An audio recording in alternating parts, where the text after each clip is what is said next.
Referencias cruzadas con nuestras de la economía a través de un proceso inflacionario que sabemos que se genera, por ejemplo, por estos formadores de precios, de las alimenticias, muchos de ellos beneficiarios de la última dictadura. Y la verdad que creo que esto sí tiene muchísimo que ver con el Poder Judicial, porque hoy en día ese mismo Poder Judicial que procura esta impunidad es, digamos, la terminal judicial de ese mismo poder económico. En la causa de Cristina Fernández de Kirchner, el atentado, el intento de magnifemicidio, hay 3 líneas que no se investigaron y no se profundizaron. No, ya después de un año que se abra o no un celular es bastante No, ok. inocente suponer que va a haber, ¿no?, algún tipo de dato. Sí. Pero no se profundizó ni la línea Milman, no se profundizó la línea Caputo, que fue el financiamiento de Revolución Federal, y tampoco se profundizó esa línea. Es decir, quedamos con imputados procesados, que son los autores materiales y que teóricamente también parece ser que son cuentapropistas, del mismo modo que lo eran los integrantes de la AFI que espiaban a Cristina, organizaciones sociales, sindicales, estudiantes, incluso hasta los familiares de las víctimas del Era San Juan. Así que tenemos como una especie de institucionalización de ese poder mafioso, ¿no? Como dice el filósofo Rocco Carbone. Totalmente, muy bien remarcabas vos el tema de todas las aristas que tenía, ¿no? Todo los cursos que tenía esta investigación, como por ejemplo lo del teléfono, donde habían pruebas de las mismas empleadas o lo que eran secretarias de Milman, que prácticamente lo habían desenmascarado. Lo que tiene que ver con el teléfono no se investigó. Lo del tema de Caputo, con la plata que se le pagó a estos chicos que ni siquiera tenían un aserradero, digo, hay pruebas mucho más que evidentes. Esto en el mensaje para la sociedad, que vos también decías, y es verdad, que estamos divididos entre los que creemos y buscamos justicia y los que se basan a los que les crean una idea en la cabeza. ¿Cómo podemos salir de esta madeja cuando hay tantas pruebas y sin embargo, no sé, va todo relento o se tira para abajo o se tira para atrás, cayendo siempre con Comodoro Pi como cabeza de casi corrupción judicial? Claro, el punto creo que es que hablamos de una reforma judicial en muchas oportunidades, incluso el presidente de la Nación habló de desterrar los sótanos de la democracia, pero no hubo acción política que respaldara esos dichos. Más allá de que yo considero que una reforma judicial completa comprende también a las usinas académicas, comprende a esos profesores que están dando clases y que, por ejemplo, son jueces y formaron parte del Lago Escondido, o que fueron asesores de la Comisión de Asesoramiento Legislativo en la última dictadura cívico-militar. Pero también hay una necesidad de que el pueblo se apropie de un poder del Estado que no vota, no fiscaliza y no elige, que es el Poder Judicial. Son noticias que pasan desapercibidas. Hace 1 o 2 días, los consejeros del Consejo de la Magistratura, que hay que aclararle a la audiencia, es el organismo constitucional que está encargado de sancionar a los jueces. Los jueces del Lago Escondido, por ejemplo. Claro. Digo, ¿no? Ese organismo está totalmente paralizado de que Rosati, el presidente de la Corte, sacó un fallo a su medida para desembarcar como presidente.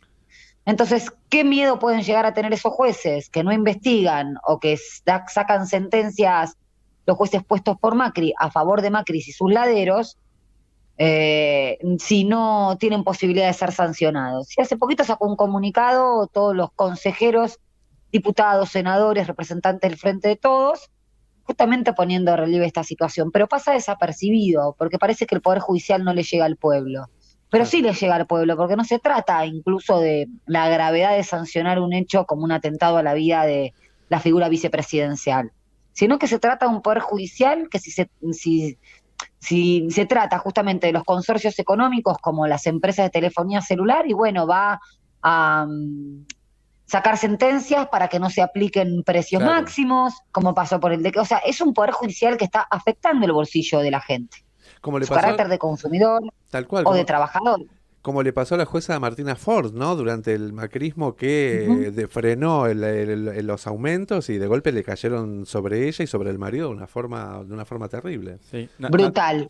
Y no solamente la jueza Martina Ford, sino Mucho. también el juez Arias de la Plata, que fue uno de los primeros que hizo lugar a un amparo fundándose en el derecho del consumidor del artículo 42 de la Constitución Nacional ante la dolarización de las tarifas, que todos sabemos lo que sucedió en ese momento. Y bueno, fue destituido por el Consejo de la Magistratura Provincial. Entonces, me parece que como es el poder más oculto, que está más en el ostracismo, es que él todavía juega más libre, digamos.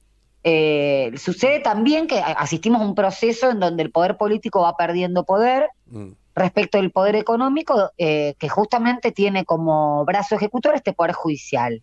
Yo recuerdo las palabras de Cristina Kirchner cuando mencionaba del porcentaje estimativo que se tiene cuando se tiene poder político, un 25%, y decía, los restantes son los poderes económicos, que son los que desestabilizan, que hacen corridas cambiarias, que suben precios. Yo lo destacaba en las redes sociales. Las empresas de medicina prepaga son las que, ante el congelamiento de precios hasta las elecciones, te ponen un copago, se hacen lo que quieren. Y las grandes empresas son las que se niegan a pagar la suma fija a los trabajadores. Sin embargo, siempre hablan del pequeño mediano empleador o hablan de las pequeñas empresas. No son las que no están cumpliendo. Son los grandes consorcios económicos que son los que ponen en jaque a la patria haciendo una corrida cambiaria, afectando el bolsillo de los trabajadores con la remarcación de precios y, bueno, llevándose puesto, obviamente, al bolsillo de los ciudadanos. Entonces, me parece que hay que ver este fenómeno como la causa central. Claro, sacar el eje de esta batalla que se le tira siempre a la política, justamente para ocultar los verdaderos fondos que son de la justicia y de los empresarios. Sí. Sebastián. Natalia, ¿cómo estás? Acá Sebastián Reynoso te habla. Un poco Hola, acá, Sebastián, ¿cómo este estás? tema, bien. Este tema me toca muy de cerca a mí, yo soy abogado de la Universidad de Buenos Aires. Y uno siempre ve cómo la luchan todos los pibes y las pibas que tienen idea de ingresar al Poder Judicial y cómo juega en primer lugar, que para mí es algo muy importante, lo que es la ley de ingreso democrático, que se votó en el 2013. Yo creo que es un pilar fundamental para poder hablar en un primer lugar de la democratización de la justicia. Después, bueno, podemos hablar de colegio de la magistratura y demás. Claro. Pero yo creo que hoy en día, si bien se aplican lo que es el Ministerio Público Fiscal, el Ministerio Público de la Defensa, realmente ya es hora de que se empiece a aplicar tanto en los foros nacionales como en los demás. No sé qué opinión tenés. Te quería preguntar un poco qué opinión Por tenés sobre esto. supuesto. Sí, opino exactamente lo mismo que vos. Yo creo que hay que llenar de pueblo el Poder Judicial. Parece que cuando uno dice pueblo, necesariamente los hacen asimilar con falta de calificación. Pero justamente cuando, por ejemplo, se estableció la gratuidad universitaria ya por el año 49, la finalidad era poder generar materia gris para la producción, para la inclusión, para el avance del país, con igualdad de oportunidades. Bueno, en el Poder Judicial creo que sucede lo mismo. Tenemos un Poder Judicial que le da la espalda al pueblo, tenemos un Poder Judicial que todavía se maneja con un lenguaje encriptado, que no tiene contacto con la realidad. Incluso los abogados que ingresan en las ternas para ingresar como jueces y juezas, el ejercicio de la profesión no tiene peso respecto al puntaje en relación a la carrera judicial. Es decir, ni siquiera tenemos abogados y abogadas que hayan pateado la calle, que tienen otra experiencia, tenemos otra experiencia de la problemática y de la conflictividad estructural que hay en la sociedad, incluso cómo resolver de manera más pragmática los problemas, aplicando la ley desde ya.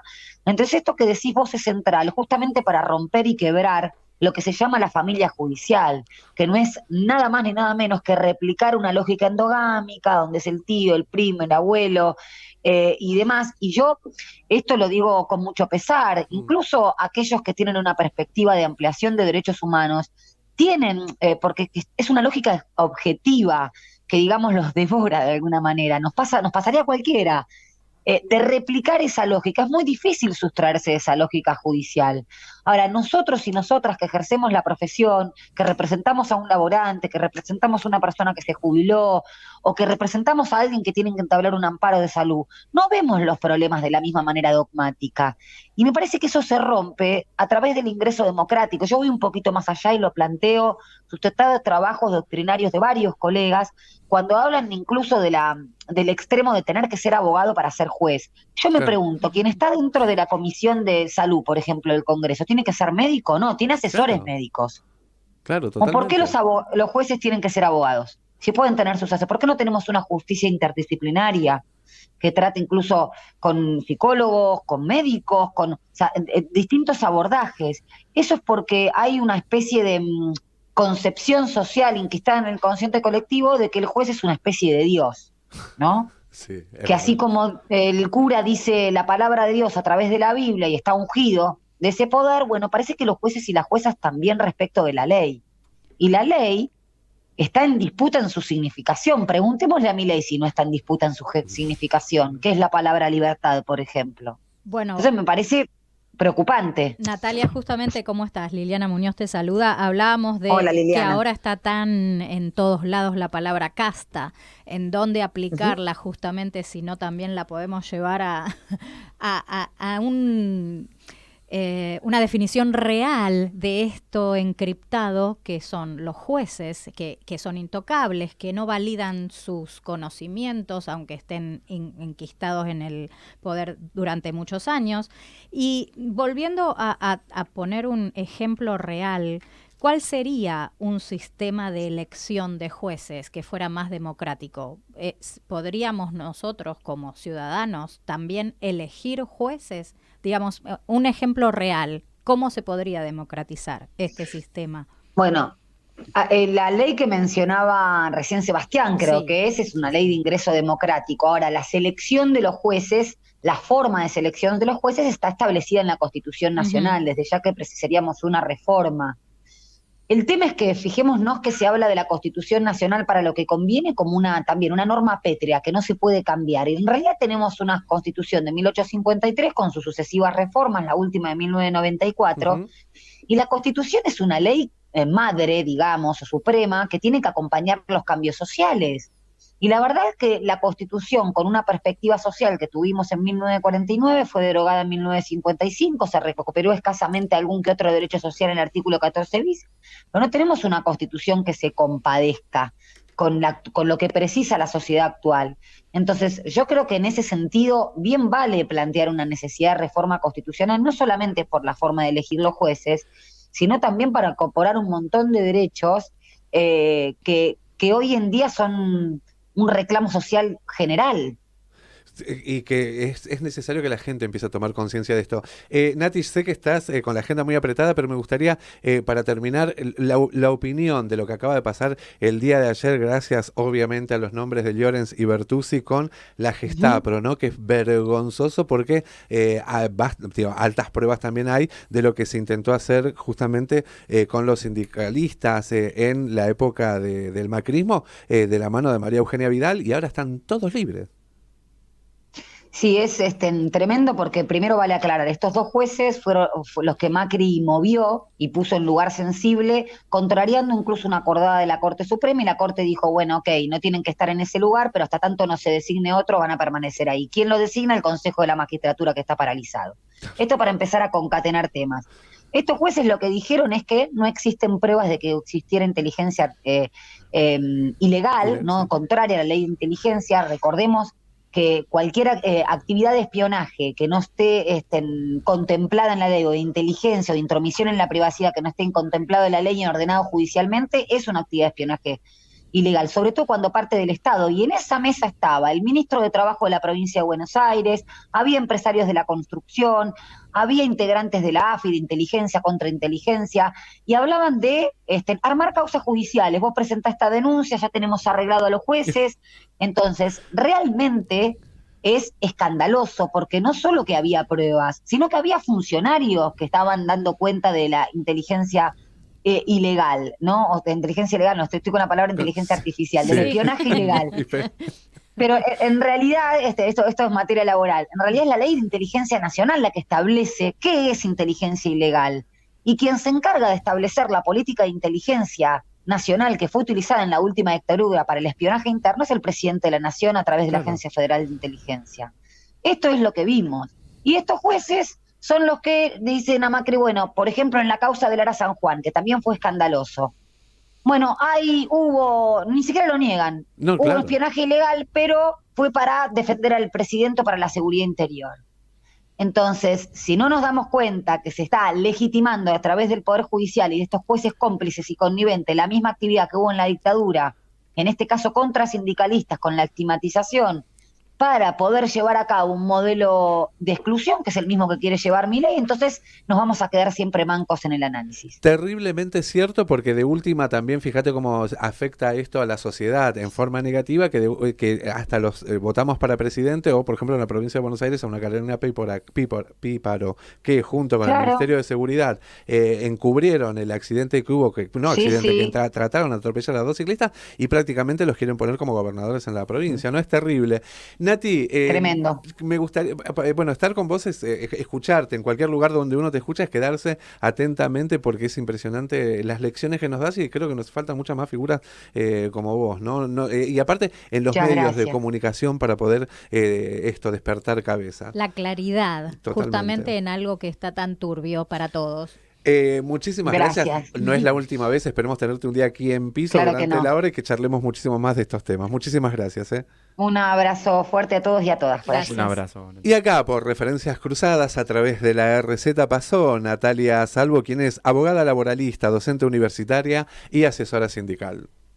No te muevas de la RZ. En segundos volvemos con más Referencias Cruzadas.